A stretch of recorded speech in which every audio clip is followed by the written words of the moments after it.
Почитувани Христијан Мицковски е шпицен кандидат на коалицијата предводена од ВМРО ДПМН за премиер на изборите на 15 јули. Господин Мицковски, добар ден. Добар ден. Во вашата програма пишува дека од 3,6% БДП во 2019 оваа година се очекува пад на минус 5%. Па потоа, ако сте на власт, ќе скокне на 4,5 во 2021, па 4,5 и следната година до 5%.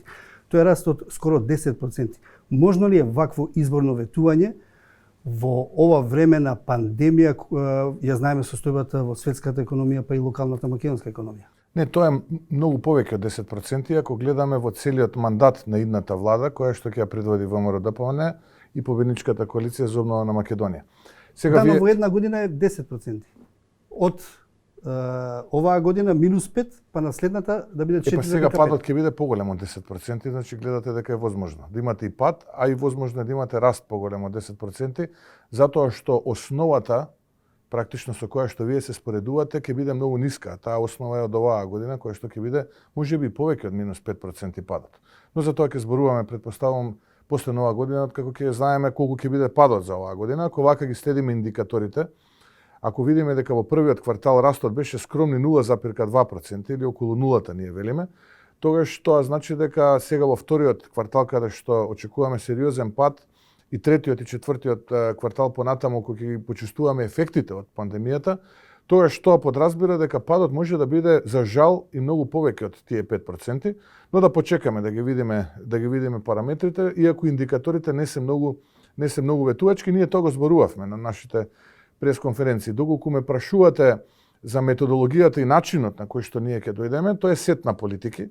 Тоа не е само бројка која што е напишана на хартија и сега ние за таа бројка треба да ја споменуваме и да ја повторуваме секаде на станите на митинзите. Тоа е сет на политики кои што не само во економијата, туку треба да бидат поврзани со правосудството, односно реформите сериозни во правосудството, за да може на тој начин инвеститорите, без разлика дали се тие домашни или странски, да се чувствуваат сигурни да дојдат да инвестираат во Македонија.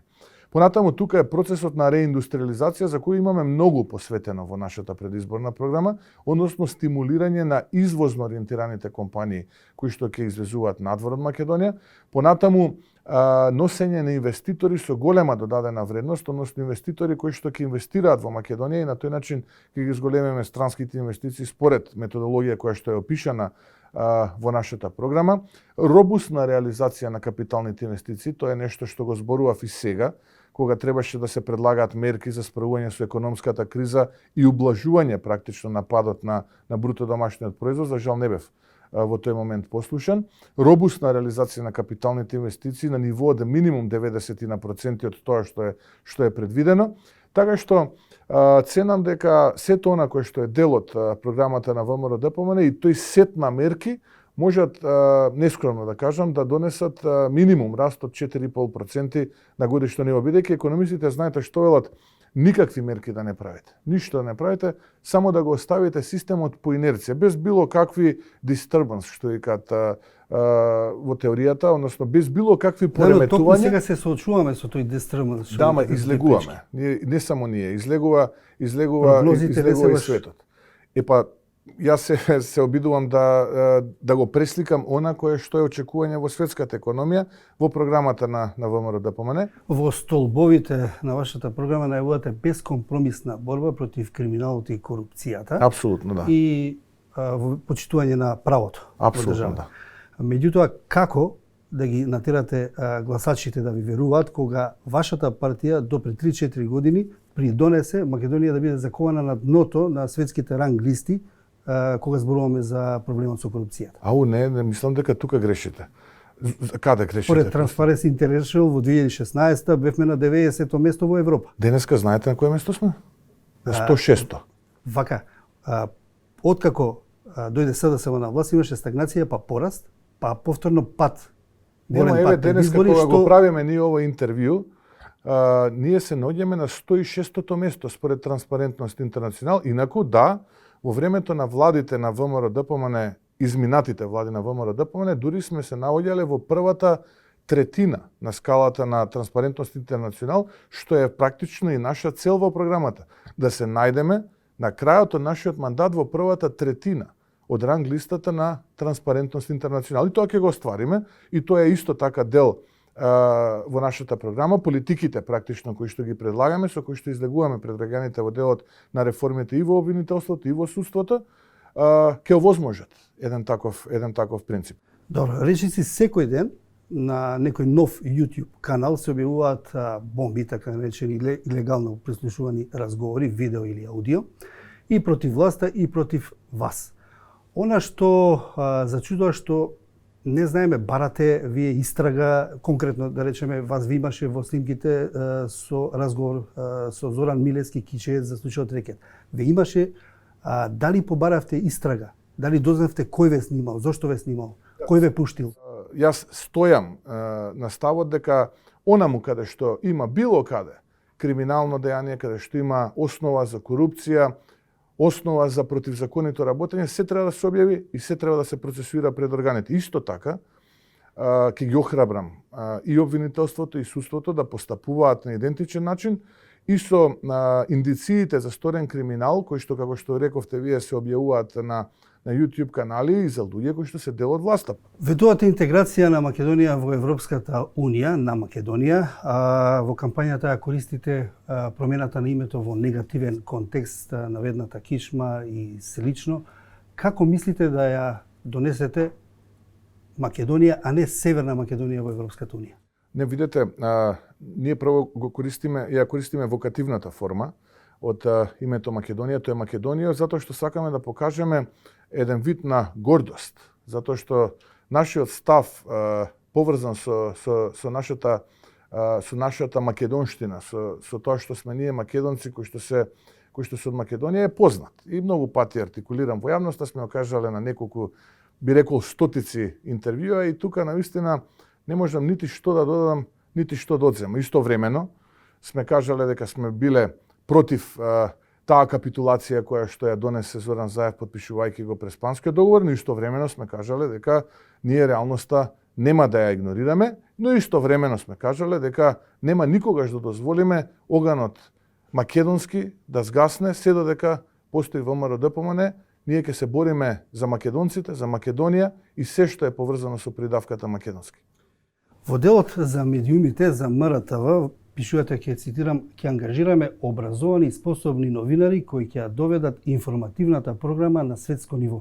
Како тоа сметате партија и влада ќе ангажира новинари?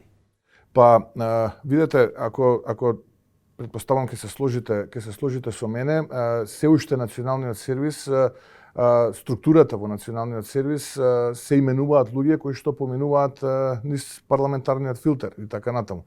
Така што парламентарното мнозинство е тоа кое што ги определува тие луѓе да бидат членови и на програмскиот одбор и во делот на Агенцијата за визуелни комуникации и така натаму.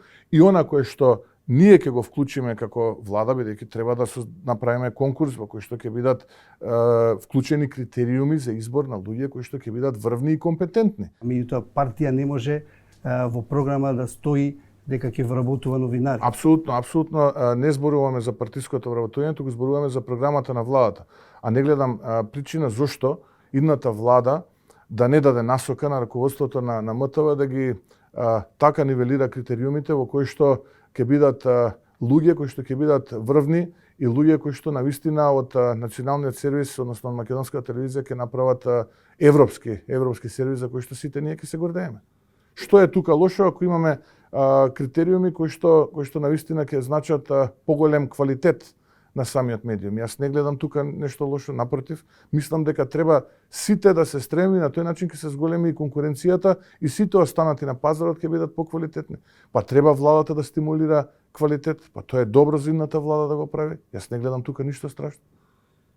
На крајот едно прашање, рековте ќе водите фер кампања, но речиси туку секој ден кон вашиот политички опонент го опишувате како вирус, криминалец, па починатите од COVID-19 ги ставате на несовеста на Зоран Заев. Сметате дека овој политички вокабулар е соодветен, дека придонесува за политичката култура? Не, јас никаде не сум кажал дека починатите од COVID-19... Тоа е во соопштение на вашата партија. Вие рековте во кампањата, на моите обраќања, јас никогаш тоа не сум го споменал дека одат тие луѓе кои што за жал трагично го губат својот живот на сметката на Зоран Заев, бидејќи и во моето семејство се соочуваме со еден таков случај, тоа е мојата мајка која што во моментот се бори да ја совлада оваа пандемија, но да, имам право и ќе продолжам да потенцирам дека поради лошите и погрешни политики, поради екзибиционизмот кој што ни се случуваше изминатиот период, наместо да се справуваме со пандемијата, некој тоа го злоупотребуваше и тераше собствен личен пиар, владин пиар, партиски пиар, и ние денеска соборуваме рекорди по бројот на луѓето кои што се инфицирани, сведени на 100.000, и по бројот на луѓето кои што го губат својот живот, сведени на 100.000 жители. Ние сме денеска на дното во Европа. Денеска македонецот кој ќе сака да патува во Европа, најпрво ќе мора да помине 14 дена во карантин, па за да може соодветната држава да ја посети, да ја разгледа или да заврши некаква работа. И тоа е пораз на оваа влада, и тоа е пораз на политиките на оваа влада. Ако мислите дека ние тоа треба да го премолчиме, мислам дека не е добро, нити е здраво за вордингот. Нити е добро, нити е здраво за демократијата. Ние ќе продолжиме да критикуваме, тоа е конструктивна критика, тоа е практично помошта која што сака опозицијата да ја направи. Сега веќе во предизборие таа конструктивна критика преоѓа и во предлози, проекти кои што понатаму ината влада предводена од ВМРО ДПМН ќе ги работи. Господине Мицковски, ви благодарам за разговорот. Благодарам на можноста. Почитувани, го следевте неделното интервју на Слободна Европа, во која гостин беше лидерот на ВМРО ДПМН Христијан Мицковски.